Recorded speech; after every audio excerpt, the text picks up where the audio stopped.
السلام علیکم دوستو، کیسے ہیں آپ سب؟ امید ہے آپ سب خیریت سے ہوں گے۔ اللہ تعالیٰ آپ سب کو ایسے ہی خوش رکھے اور صحت و تندرستی والی لمبی زندگی دے۔ کبھی بھی زندگی میں کسی کا محتاج نہ کرے۔ جتنے لوگ پریشان ہیں اللہ تعالیٰ ان کی پریشانیاں دور فرمائے۔ جتنے لوگ بھی بیمار ہیں اللہ تعالیٰ انہیں صحت دے، اور جتنے لوگ اس دنیا سے رخصت ہو چکے ہیں اللہ تعالیٰ ان کی مغفرت فرمائے۔ یہ میری دعا ہے آپ سب کے لیے اور میری فیملی کے لیے۔ اگر آپ کو ڈر لگتا ہے تو یہ کہانی نہ سنیں، بے شک دن میں سن لیں۔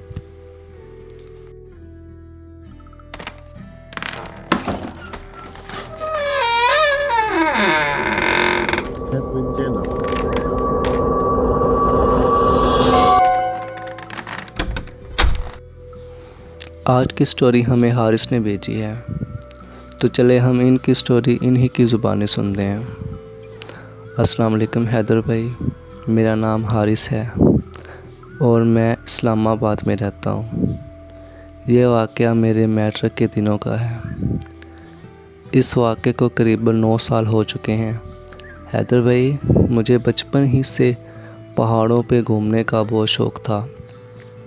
پہاڑوں پہ برف باری جب ہوتی ہے تو پہاڑوں کی خوبصورتی مانو کسی جنت سے کم نہیں لگتی۔ بس یہی شوق مجھے اسلام آباد کے ایک سکول میں لے آیا۔ حارث بھائی نے سکول کا نام نہیں بتایا، بڑھتے ہیں سٹوری کی جانب۔ حیدر، کیونکہ میرا تعلق راولپنڈی سے ہے تو میں اسلام آباد ہاسٹل میں رہتا تھا۔ پہاڑوں میں دلچسپی بتانے کا مقصد آپ کو آگے سٹوری میں ہی پتہ چلے گا۔ اسکول میں میرے 3 دوست تھے، عاقب، حمزہ اور بشارت۔ میں، عاقب اور حمزہ روم میٹ تھے اور کلاس فیلو بھی تھے۔ نومبر کے آخری دن تھے اور جہنم کی سی سردی پڑ رہی تھی۔ بشارت کیونکہ یہاں کا مقامی تھا اور تھوڑا پیسوں میں بھی خاصا امیر تھا، تو جیسے شرارتی اور بے عیاش لوگ ہوتے ہیں۔ حیدر بھائی، ویکینڈ پہ ہمارا پلان بنتا ہے ناران جانے کا۔ ہمارے پاس 2 دن تھے کیونکہ ہمیں ویکینڈ پہ 2 چھٹیاں ہوتی ہیں۔ فرائیڈے کی نائٹ ہم چاروں لوگ اپنی اپنی پیکنگ کرتے ہیں اور تقریباً رات کے 9 بجے ہم سب دوست ناران کے لیے روانہ ہوتے ہیں۔ ہم قریب 20 کلومیٹر ہی کرتے ہیں کہ راستے میں بشارت اور حمزہ کا جھگڑا ہو جاتا ہے۔ حمزہ کہتا ہے میری پسند کا سانگ پلے ہوں گے اور بشارت اپنی پسند کا سانگ سننا چاہتا تھا۔ حیدر امیجن کرے رات کا ٹائم اور وہ بھی پہاڑوں کے ٹیڑھے میڑھے راستے کا ذرا سا بھی غلطی اور گاڑی سیدھا گہری کھائی میں۔ لیکن ان لوگوں کو بس اپنی مرضی چلانی تھی۔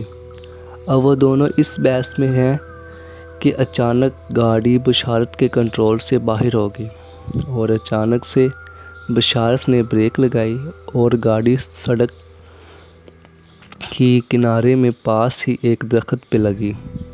ایسا لگا کہ مانو بشارت نے کسی چیز کو دیکھا جو کہ شاید دیکھنے والی نہیں تھی، کہ کاش اگر وہ درخت نہ ہوتا تو شاید میں آپ کو یہ کہانی نہیں سنا رہا ہوتا۔ حیدر، قریب 10 منٹ کے بعد مجھے ہوش آتا ہے اور میں دیکھتا ہوں کہ عاقب اور حمزہ آپس میں بحث کر رہے ہوتے ہیں، مانو جیسے ان کی کوئی قیمتی چیز گم ہو گئی ہو۔ میں باہر نکل کر ان کو آواز دیتا ہوں۔ میں نے کہا کیا مسئلہ ہے تم دونوں کا؟ ایک تو اتنی رات اور وہ بھی سنسان سڑک پہ، اور تم دونوں آپس میں لڑ رہے ہو، اور بشارت کہاں ہے؟ تو عاقب کہتا ہے وہی تو نہیں مل رہا۔ ہمیں جب ہوش آیا تو تم گاڑی میں بے ہوش تھے اور بشارت گاڑی میں نہیں تھا۔ ہم نے ادھر ادھر سب جگہ ڈھونڈ لیا ہے لیکن اس کا کوئی پتہ نہیں چل رہا۔ حیدر، وہ اتنی کالی سیاہ رات تھی کہ کسی کی بھی جان حلق میں آئے۔ ہر طرف ہو کا عالم، آس پاس نہ کوئی انسان اور نہ ہی سڑک پر کوئی گاڑی، اور اوپر سے بشارت کا کوئی پتہ نہیں۔ تو ہم تینوں نے پاس کے جنگل میں بشارت کو ڈھونڈنے کا فیصلہ کیا۔ عاقب نے پاکٹ میں سگریٹ کا پیکٹ نکالا اور سگریٹ پینے لگا اور بولا، یہ بشارت بھی نا کبھی کوئی موقع نہیں چھوڑتا، اسے جہاں موقع ملے اسے کوئی نہ کوئی شرط لازمی کرنا ہوتی ہے۔ ہم تینوں آپس میں باتیں کرتے جنگل کی جانب جا رہے تھے۔ حیدر، جنگل میں ہو کا عالم، نہ کسی جانور کی رونے کی آواز، نہ کسی پرندے کی ہلچل، مانو جیسے جنگل میں ہزاروں سالوں سے کوئی بھی نہیں آیا، مانو جیسے ہم کسی اور ڈائمینشن میں آ گئے۔ میں نے ان لوگوں سے کہا، یار یہاں تو اتنا سناٹا، او خدا، کیا جنگل میں اور آگے جانا ٹھیک رہے گا؟ عاقب اپنی چھٹی سگریٹ نیچے پھینکتے ہوئے بولا، یار حارث چپ کرو، ایک تو پہلے سے اتنا خوف آ رہا اور اوپر سے تم یار حارث چپ کرو، ایک تو پہلے سے اتنا خوف آ رہا اور اوپر سے تم۔ ہم نے بشارت کو آوازیں دی۔ حیدر، ہماری آواز اس خاموش جنگل میں ایسے گونج رہی تھی جیسے مانو کسی ڈائمینشن میں ایکو۔ حمزہ کا تو جیسے اوسان ہی باختہ تھے، وہ تو کچھ بول ہی نہیں رہا کہ اچانک سے بولا،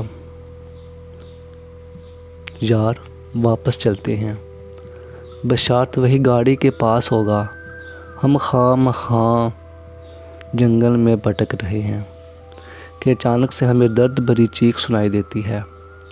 یہ آواز جنگل کے بیچوں بیچ میں سے آ رہی تھی۔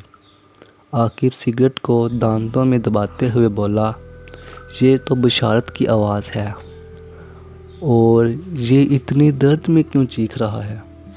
دوستو، یہ سٹوری بہت لمبی ہے تو میں اسے ایک ویڈیو میں نہیں سنا سکتا۔ اگر آپ اس کا پارٹ 2 چاہتے ہیں تو اس ویڈیو میں 100 لائکس کا ٹارگٹ کمپلیٹ کر دیں۔